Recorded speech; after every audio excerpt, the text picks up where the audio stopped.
Hello friends, इस video में हम लोग JEE mains 2024 sequence and series का एक क्वेश्चन देखने वाले हैं। फ्रेंड्स, ये जो क्वेश्चन है, देखिए इनफाइनाइट जीपी लिखा हुआ है। नॉर्मली हमें फॉर्मूला पता ही रहता है।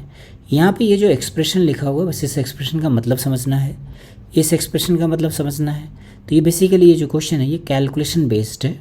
तो चलिए ज़रा कैलकुलेशन देखें हम लोग। तो इनफाइनाइट जीपी का सम कितना होता है? A r square till infinity. इसका सम कितना होगा?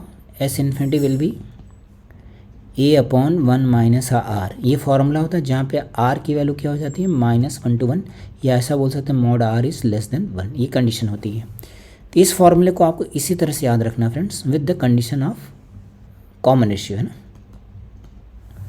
तो ये जो सिग्मा लिखा हुआ है, ये यही चीज़ लिखी हुई थी, sigma n0 to infinity a r to the power n equals to 57। ज़रा इसको ओपन करके देखें क्या लिखा हुआ है। ये n0 पुट करें तो आएगा a, n1 लिखा तो ए आर, n2 लिखा तो ए आर स्क्वायर, ऐसे ही कहाँ तक जाएगा? इन्फिनिटी तक। ये लिखा हुआ 57। तो देखिए इसका सम तो डायरेक्टली यूज हो गया। कितना हो गया? a अपॉन 1 माइनस आर, इसकी वैल्यू आ गई 57। देन ये इसको एक सिंगल इक्वेशन सपोज करके रख लें, दिस इज इक्वेशन 1। देन दूसरा जो सिग्मा लिखा हुआ है उसको लिखें। ये सिग्मा लिखा हुआ है, sigma n0 to infinity a cube r to the power 3n। ज़रा इसको ओपन करके देखें फ्रेंड्स।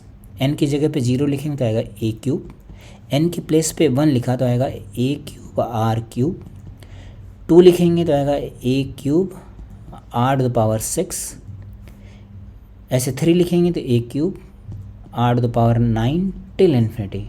तो ये भी इनफाइनाइट जीपी है। इसका फर्स्ट टर्म कितना हो गया? इसका फर्स्ट टर्म हो गया ए क्यूब, कॉमन रेशियो कितना हो गया? R cube. इस सेकेंड टर्म को फर्स्ट टर्म से डिवाइड करेंगे तो 1 माइनस आर क्यूब। इसका कुछ वैल्यू दे रखा है हमें, this value is given as 9747। 9747। तो ये हमारे पास सेकेंड इक्वेशन आ गई, ठीक है। अब आपको क्या करना है, दो इक्वेशंस हैं, दो अननोन हैं, इन दोनों को सॉल्व कर लेना है। तो हम लोग इन दोनों को सॉल्व करना चाहते हैं। तो यहाँ से ए की वैल्यू फर्स्ट इक्वेशन से निकाल करके हम लोग सेकेंड इक्वेशन में डाल देंगे। तो ज़रा वैल्यू लिख करके देखें कितना आ रहा है। यहाँ से आएगा 57 to the power 3 into 1 minus r to the power 3 divided by 1 minus r cube equals to. तो देखिए यहाँ से हमने यहाँ से ए की वैल्यू निकाली, उस वैल्यू को यहाँ पे सब्स्टिट्यूट कर दिया, देन आपको ऐसा रिजल्ट मिलेगा। अब हमें सिर्फ इसको सिंप्लीफाई करना है। तो यहाँ पे इक्वल टू में कितना था? 9747। 9747 57 से डिविजिबल है, तो यहाँ आएगा 57, 1 minus r into 1 minus r whole square, ऐसा बनेगा। यहाँ पे लिखेंगे 1 minus r, 1 plus r square plus r, a cube minus b cube का फॉर्मूला, और यहाँ पे डिवाइड करेंगे तो वैल्यू आ जाएगी 3। जब इसको आप डिवाइड करेंगे 57 स्क्वायर से तो ये 3 टाइम्स मिलेगा। 3 से हम लोगों ने इस 57 को डिवाइड कर दिया तो यहाँ आ जाएगा हमारे पास 19। देन यहाँ पे क्या कैंसिल आउट हो रहा? 1 minus r, 1 minus r cancel out हो गया।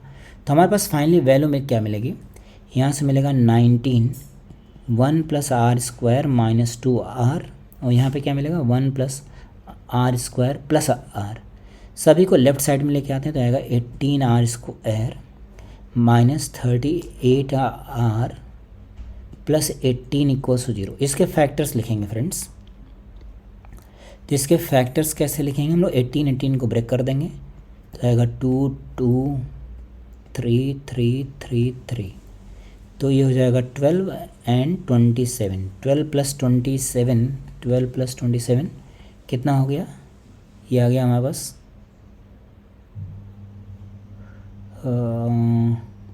39 हो गया। तो यहाँ पे लिखने में कुछ गड़बड़ी हो गई लगता है। यहाँ पे देखिए 38R और ये वाला R मिलके क्या बन जाएगा 39R। ओके, वो डेटा यहाँ से बैलेंस हो गया, कुछ मिस्टेक हो रही थी। तो इसके फैक्टर्स लिखेंगे, कितना आ जाएगा 18R² minus 12R minus 27R plus 18 equals to 0। तो यहाँ से हम लोगों ने कॉमन कर लिया 6R, तो यहाँ आएगा 3R माइनस 2, यहाँ आ जाएगा हमारे पास 3R माइनस 2। यहाँ से हम लोगों ने कॉमन कर लिया 9, तो यह आ जाएगा 3R माइनस 2 इक्वल टू 0। तो R की हमारे पास दो वैल्यूज आ गई फ्रेंड्स।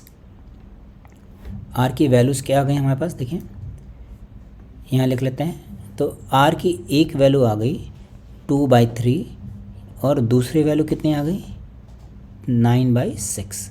9/6 1 से ज़्यादा है, ये हो ही नहीं सकता पॉसिबल, क्योंकि R की वैल्यू क्या होती है बिटवीन -1 एंड 1। तो इसका मतलब ये हमारे पास आंसर हो गया। तो R मिल गया। अब हम लोग A फाइंड आउट कर लेते हैं।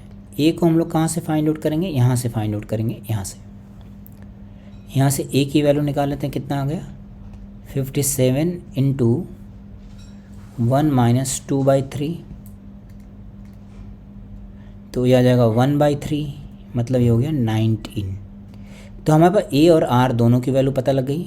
अब हम लोग क्वेश्चन में देखें, क्वेश्चन में क्या निकालना है, क्वेश्चन में निकालना है हमें A प्लस 18R, ठीक है ना। हमें क्या निकालना है A प्लस 18R की वैल्यू निकालनी है। तो A कितना था हमारे पास 19 और 18 इंटू 2/3, तो वैल्यू आ गई 19 प्लस ये आएगा 6 इंटू 2 12, दैट इज़ 31। यही हमारे पास आंसर हो गया फ्रेंड्स, मतलब इसका डी ऑप्शन। आई होप आपको ये समझ आ गया होगा। देखिए यहाँ पे जो इम्पॉर्टेंट कैलकुलेशन थी वो बस ये डिवीज़न वाला पार्ट था, यही इम्पॉर्टेंट था। ये वाला कैलकुलेशन, जब भी ऐसा कोई क्वेश्चन मिले तो आपको इसी तरह से कैलकुलेशन करनी है, तो फिर आप कैलकुलेशन में नहीं फंसेंगे, अदरवाइज आप कैलकुलेशन में फंस जाएंगे फ्रेंड्स। आपका कैलकुलेशन लेंदी भी हो सकता है और रॉन्ग भी हो सकता है, तो आपको इस तरह से करना है। जब भी ऐसा कोई एक्सप्रेशन मिले then we have to solve like this. I hope आपको समझ आया होगा फ्रेंड्स। Okay, thank you.